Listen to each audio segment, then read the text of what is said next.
sintonia, troca de experiências e um bate-papo descontraído sobre o espiritismo na sua manhã. Bilza Nogueira explica a mediunidade no nosso dia a dia.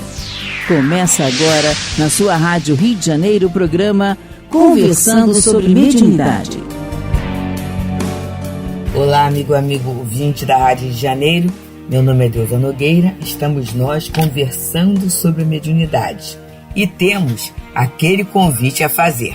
A gente começa, sempre avisando que a Rádio Rio de Janeiro, ela é uma rádio que vive da movimentação nossa enquanto espíritas, É uma rádio do movimento espírita, é a maior rádio espírita do Brasil, Ela abrange, agora porque ela é digital, exterior, mas é claro, meus amigos, que para o funcionamento desta máquina, há necessidade da gente estar contribuindo. E aí se fala do Clube da Fraternidade, Mas também é evidente que nesse período de pandemia, nesse período que a gente vive uma recessão mesmo, o poder aquisitivo de muitas pessoas caiu. Em função da queda desse poder aquisitivo, as doações para a Rádio Rio de Janeiro também diminuíram. E a dificuldade, a aflição desses nossos companheiros diretores, conselheiros, são todos voluntários, mas ficam naquela expectativa, como é que vai se resolver. Então vai haver um evento. Esse evento é sempre muito bonito, é de muita sensibilidade, de muita beleza, Que a Música Espírita está no ar na 5ª edição. Vai ser um evento presencial e eu acho que todos nós estamos com muita saudade, de estarmos juntos, de nos abraçarmos, de cantarmos juntos. E vai acontecer no dia 4 de junho, às 16 horas. Então é interessante, É 4 de junho, às 4 horas da tarde, às 16 horas. No auditório da Fraice, em Higienópolis, E aí a gente tem o nosso cantor Robson Ribeiro, que é um dos que estão fazendo o convite, assim, muito bom mesmo, para a gente começar a pensar, Marcelo Manga, Gustavo Garcia, Guilherme Metina, Ana Cláudia Bittencourt. Então, todos esses estarão lá em Higienópolis, e vai ser muito bom nos encontrarmos. Todos nós, também programadores, estaremos, na medida do possível, fazendo esforço para estarmos lá juntos, para confraternizarmos, abraçarmos, junto com os irmãos, E tudo isso é uma grande oportunidade de mantermos a nossa rádio no ar. A gente sabe que o trabalho dos pioneiros, Geraldo de Aquino, os primeiros que vieram, foi muito grande, foi muito desafiador, mas eu até brinco, para não ficarmos com inveja, a cada momento a vida nos convida a novos desafios, que nós podemos até olhar como uma forma de crescimento nossa. Então, amigos, a gente pode comprar os ingressos através do Simpla, a gente pode comprar os ingressos lá na Avenida 13 de Maio, e vamos ficar atentos, para comparecermos. E como falamos no outro programa, é de uma beleza, de uma delicadeza muito grande a gente comprar o convite e até oferecer a um amigo. Quantos amigos nossos que acabaram simpatizando pela doutrina porque participaram de um evento.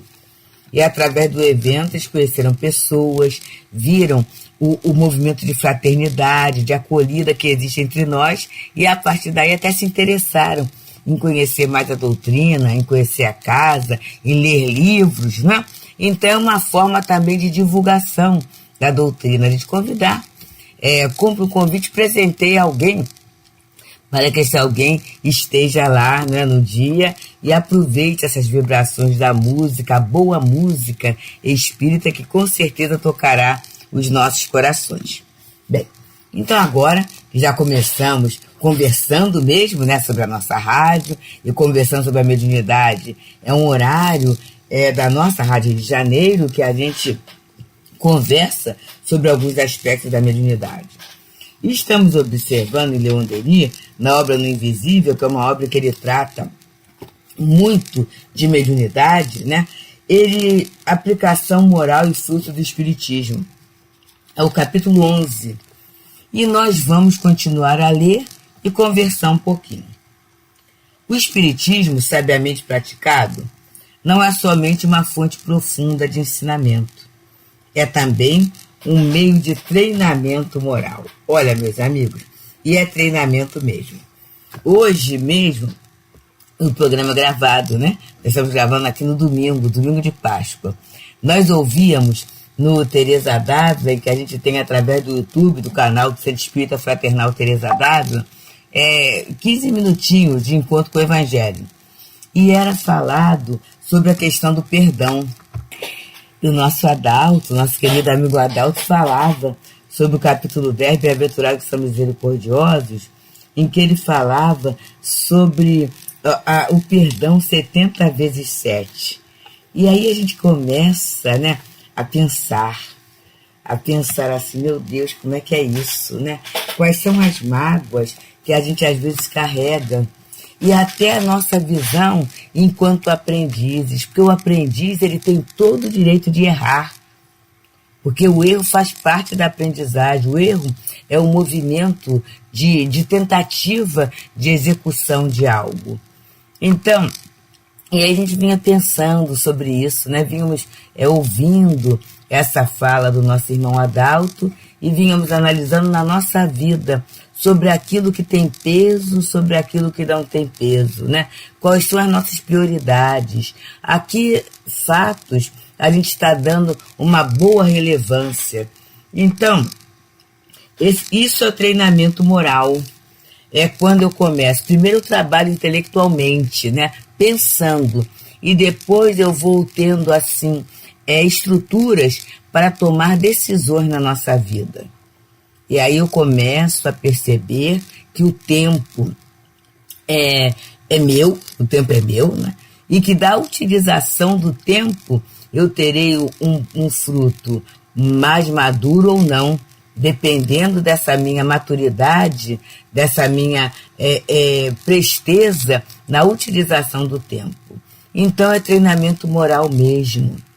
É a gente, e eu gosto muito assim, é a gente ter a coragem, a ousadia de ser bom. Ter a ousadia de perdoar. Isso é muito interessante, porque surpreende o outro. E nós, né, a gente vai assistindo. Nós tivemos, e vocês já tiveram o convite do encontro, do 35º encontro acerca de Leon Denis. E houve um momento em que uma companheira, né, a nossa Sueli Calda, não é a Sueli Calda Schubert, não, tá? É a Sueli Calda, trabalhadora do Leon Denis, e ela falou um fato muito interessante que tem a ver com o treinamento moral. Ela, naquele momento, ela havia sido transferida para uma escola. E aí ela já tinha um projeto, um trabalho, todo em outro, e foi para aquela escola contrariada, né? Mas a gente sabe, quem trabalha em educação sabe que é a questão das vagas, então muitas vezes o professor sobra e é mandado para outra escola. E ela foi. Aí naquele momento houve um problema com o carro e aquela situação toda, ela chegou atrasada na escola. E quando ela chegou atrasada, a diretora virou e falou assim, professora, a professora está atrasada. Ela falou assim, estou atrasada assim, porque eu estou vindo com má vontade, quero ficar aqui muito pouco tempo mesmo, porque eu não quero ficar aqui, tudo isso, né? E aí a diretora virou assim, professora, a senhora quer um cafezinho ou um suco? Não, vamos fazer o seguinte, vamos ali sentar na sala, que eu estou vendo que a senhora precisa dos dois. E a diretora, ela contou com muita graça, né? Fez um copo de suco de caju e ofereceu também o cafezinho a ela. E ela falou assim, e aí eu fiquei na escola 18 anos. Olha só, isso é treinamento moral. Não revidar o mal com o mal. Não responder a ofensa como a outra ofensa. Isso é um treinamento moral. Mas para quem está observando com o viés materialista, assim, mas como é que fulano é bobo, né? É muito bobo mesmo. Tem sangue de barata. Olha só, o outro chegou, além de ser subordinado, né? Está ofendendo e a criatura ficou calada. Mas aí a gente lembra a nossa querida Rádio Rio de Janeiro, no momento da prece das 6 horas, a fala do Geraldo de Aquino, né? O mais forte é o mais educado. O desafio, o grande treinamento moral é pela ética, é pelo respeito, é pelo amor incondicional, esse mesmo amor que sustenta nossas vidas, porque é o hálito de Deus no universo. Então treinar isso, e treinar até sabendo que nem sempre eu serei bem-sucedido. Nem sempre eu conseguirei ter aquele comportamento perfumado, né? Aquele comportamento florido que eu estou sonhando. Em muitas situações vai ser um arremedo, vai ser uma caratucha, vai ser algo que não vai ser tão bonito assim e não vai me dar a sensação de sucesso. Mas eu posso ter a certeza que eu estou num treinamento moral. E esse treinamento moral ele vai ser diferenciado, por quê? Porque o senso comum, as pessoas, elas têm uma outra visão, elas têm elas têm uma outra angulação. Então, nisso, haverá uma grande diferenciação, né? Mas esse meio, eu saber que é do meu tempo e que eu poderei treinar o quanto eu quiser, o tempo que eu quiser, porque Deus me permite isso através da lei da reencarnação. Então, é muito bom isso, né? Nós estamos aqui, amigos, pelas ondas amigas da Rádio Rio de Janeiro, nesse momento, conversando sobre a mediunidade, no estudo da obra No Invisível, de Leon Denis, no capítulo 11, em que ele fala sobre a aplicação moral e os frutos do Espiritismo. Então eu vou voltar ao parágrafo, porque já conversamos muito, né? Então vamos lá. O Espiritismo sabiamente praticado não é somente uma fonte profunda de ensinamento, é também um meio de treinamento moral. Os avisos, os conselhos dos espíritos, suas descrições da vida do além, influem nos nossos pensamentos e nos nossos atos. Eles preparam uma lenta modificação do nosso caráter e da nossa maneira de viver.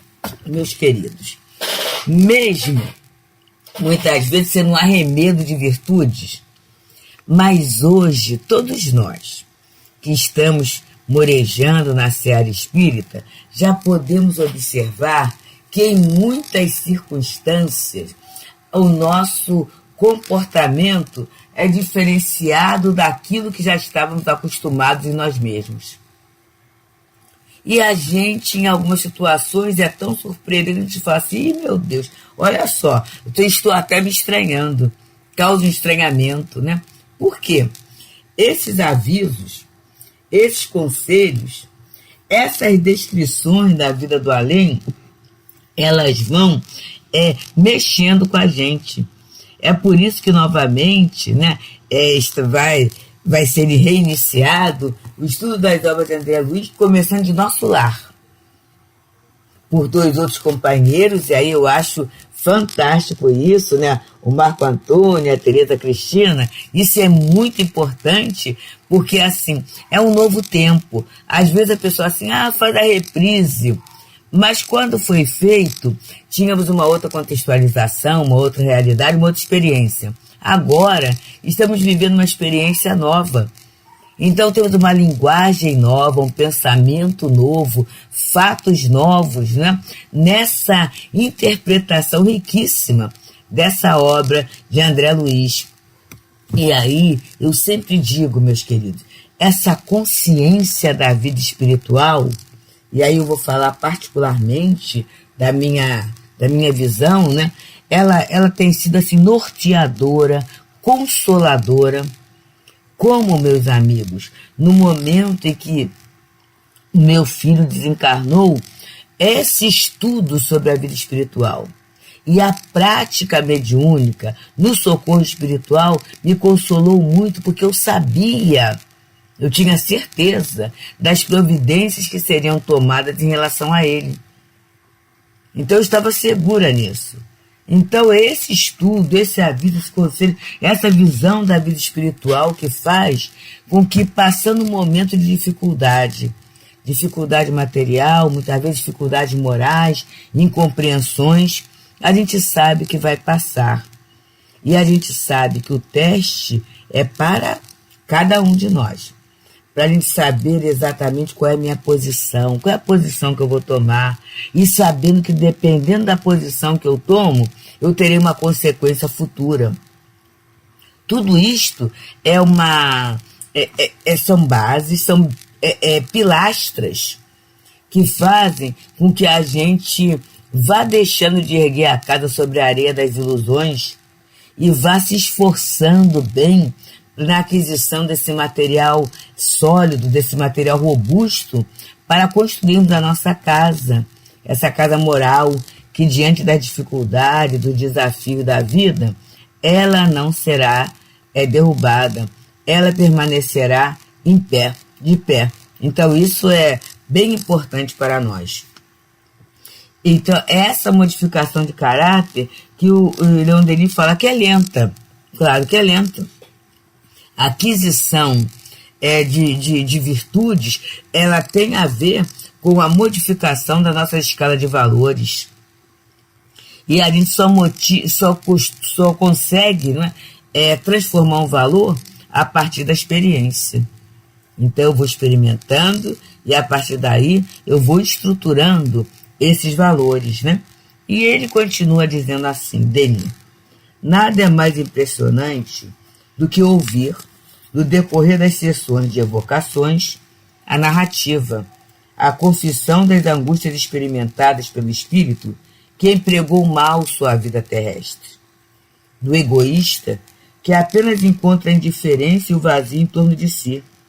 Do invejoso, que se sente mergulhado numa espécie de noite produzida pelo acúmulo de seus maus pensamentos, de seus maldosos propósitos. Então aqui ele fala da experiência da reunião mediúnica, que a gente fala assim, a reunião da caridade, é até da caridade, mas ela é sobretudo do aprendizado. Tanto aquele que está sendo socorrido, ele vai aprender sobre misericórdia, ele vai aprender sobre amor cristão, ele vai aprender sobre equilíbrio, ele vai aprender sobre perdão, ele vai aprender sobre tudo isso. Quanto àquele que está sendo instrumento para socorro, ele vai ter a visão exata, ele vai ter a visão perfeita de que, se eu continuar a viver do jeito que eu estou vivendo, olha o meu futuro. É uma aula viva, é uma aula prática. E quantas questões na nossa vida, na nossa forma de ser, começam a mudar a partir dessa consciência que o trabalho mediúnico vai trazendo para nós. E continua Denis falando, dentre os numerosos fatos, citaremos este, que se produziu no nosso grupo de estudos. O espírito de uma antiga vendedora de legumes de Amiens gostava de nos lembrar sua ansiedade e sua perturbação quando, após o falecimento, encontrou-se no meio de espessas trevas, efeito das maledicências e disputas às quais ela frequentemente se entregava. Longa e penosa foi sua espera. Olha só, gente. Ela era uma vendedora de legumes. A gente fala assim, alguém com uma profissão bem simples, tudo isso. Mas ela entrava no campo da maledicência e da disputa. E quantas vezes a gente entra nesse campo? Até uma disputa silenciosa dentro da nossa família, a gente quer ser mais que o outro, né? A gente quer ser melhor que o outro e a gente começa a disputar silenciosamente. Mas esse sentimento vai atrapalhar, e está falando aqui, longa e penosa foi a sua espera. Finalmente, após anos de incerteza, de morno isolamento, ela ouviu vozes. Ora, Sofia, ora e arrepende-te, dizia. Sofia orou, e sua prece fervorosa, como uma luz pálida, clareava a noite fluídica que a envolvia.